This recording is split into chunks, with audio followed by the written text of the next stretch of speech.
Bueno, continuamos con la segunda tópica del aparato psíquico. Habíamos trabajado el yo y habíamos terminado de ver los mecanismos de defensa que estaban en el yo. ¿Sabes? Decíamos que si bien se ubican en el yo, se ponen a actuar de manera inconsciente, ¿sí? Se ponen en acción de manera inconsciente, es decir, que uno no puede prever cuándo poner un mecanismo de defensa a trabajar.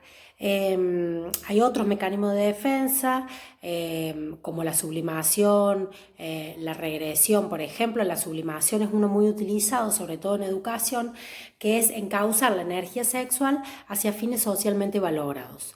Cuando decimos que encauzamos la energía sexual, estamos diciendo que toda esa pulsión sexual que el sujeto tiene, con la cual se acuerdan que teníamos las pulsiones autoconservativas y las sexuales, que las sexuales nacían a partir de la primera experiencia de satisfacción, donde nace la sexualidad infantil, y la primera zona era la boca, la erógena era la boca. Bueno, a partir de ello, toda esa energía que nosotros tenemos sexual para vivir en sociedad la ponemos en uso de esa sociedad. Eso se llama sublimación y es un mecanismo defensivo para poder vivir en sociedad muy útil al sujeto, que hace que esa energía sexual se utilice en fines valorados socialmente. Por ejemplo, estudiar, trabajar, correr, ir al gimnasio, criar hijos, escribir, estudiar, bueno, hacer plantas, hacer un deporte, crear, la creación, el arte, las ciencias. Digamos, todo esto son formas de que la pulsión se ubique en objetos que no sea, que no quede en el propio cuerpo, ni que esté ubicado solo en un objeto de amor, sino que se subliman hacia acciones socialmente valoradas. Bueno, hay muchos mecanismos de defensa más, pero bueno, lo importante es que sepan para qué sirven, qué son, dónde se ubican y cómo se ponen en funcionamiento. Ok, entonces teníamos el ello, el yo. La última instancia que aparece es la del super yo. El super yo se lo define que empieza a aparecer alrededor de la terminación de la etapa fálica.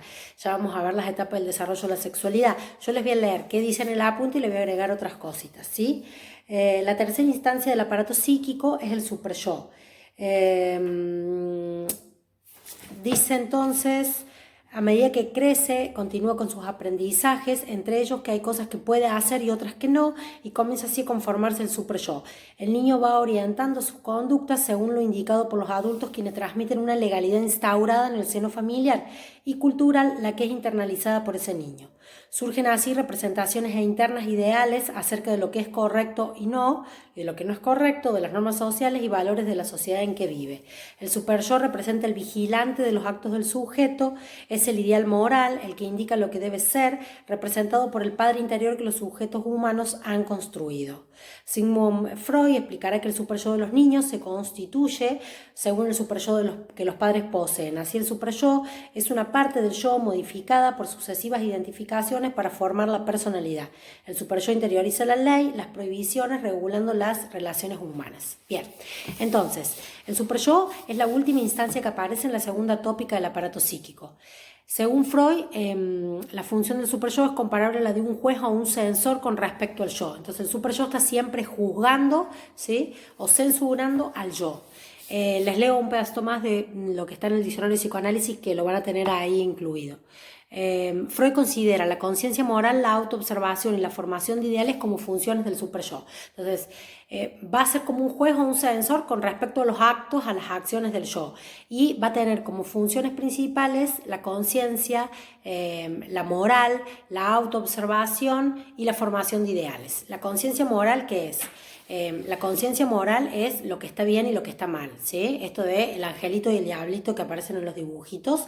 Bueno, ¿qué significa esto de quiero hacer una cosa, pero es el yo? Yo quiero hacer algo, pero aparece el angelito que de alguna manera le dice, no, mira, pensa bien, ¿qué vas a hacer? Porque esa plata la necesitas para...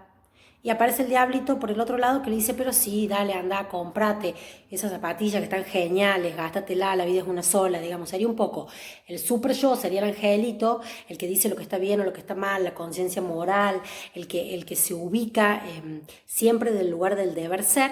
Y está el ello, que sería el diablito, que es el que está cargado de pulsiones, que te dice, dale, hacelo, divertite, satisfacete, hacelo ya, porque necesita la satisfacción inmediata alta de las pulsiones. Y está el yo, que es el sujeto, que debe hacer un equilibrio entre el super yo, entre el ello y entre las exigencias de la realidad. Por un lado, la realidad me exige con ese dinero, tengo que primero pagar cuentas o comprarme un par de zapatillas, digamos. Por un lado me exige que cumpla con los deberes, pero por el otro lado me muestra un par de zapatillas súper tentadoras que yo me quiero comprar. Entonces el sujeto ahí debe elegir, y a partir de esta elección, no quiere decir que siempre seamos equilibrados, pero medianamente uno trata de equilibrar. A veces le da un poco más de onda al super yo, otras veces al ello, ¿sí? Pero trata de equilibrar, de que haya un equilibrio. Por eso la autonomía del yo, ¿se acuerdan que decíamos que era puramente relativa?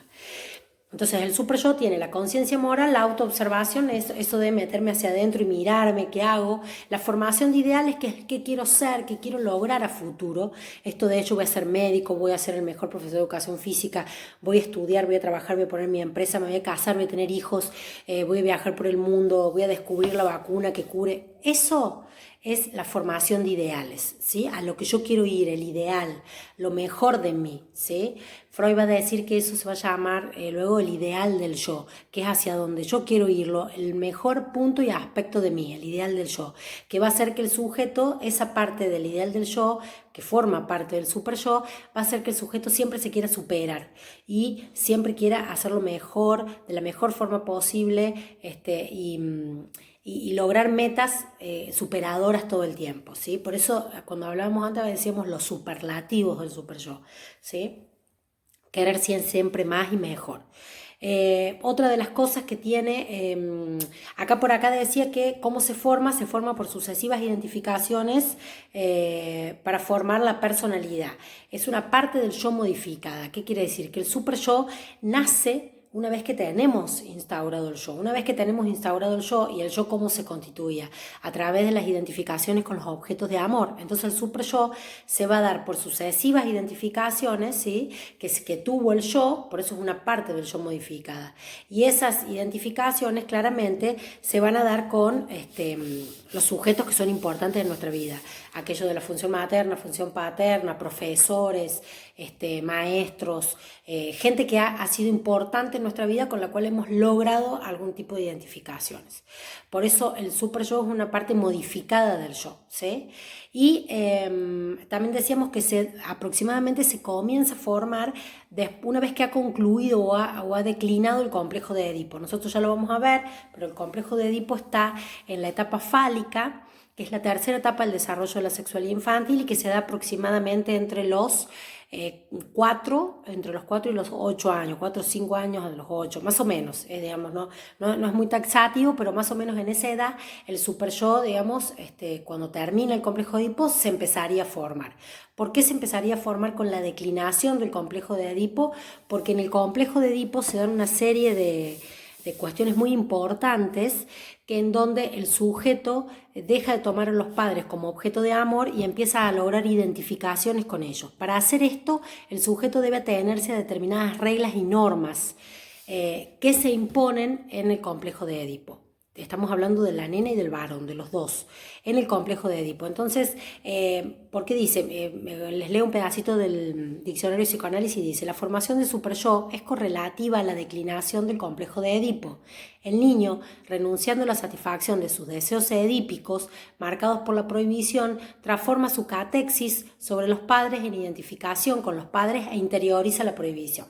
¿Qué quiere decir? Que el niño deja de tomar a los padres como objeto de amor. En el complejo de Edipo, el niño y la niña se enamoran de las figuras paternas, se enamoran, entre comillas, ¿sí? Son su primer objeto de amor externo, que no sean ellos mismos,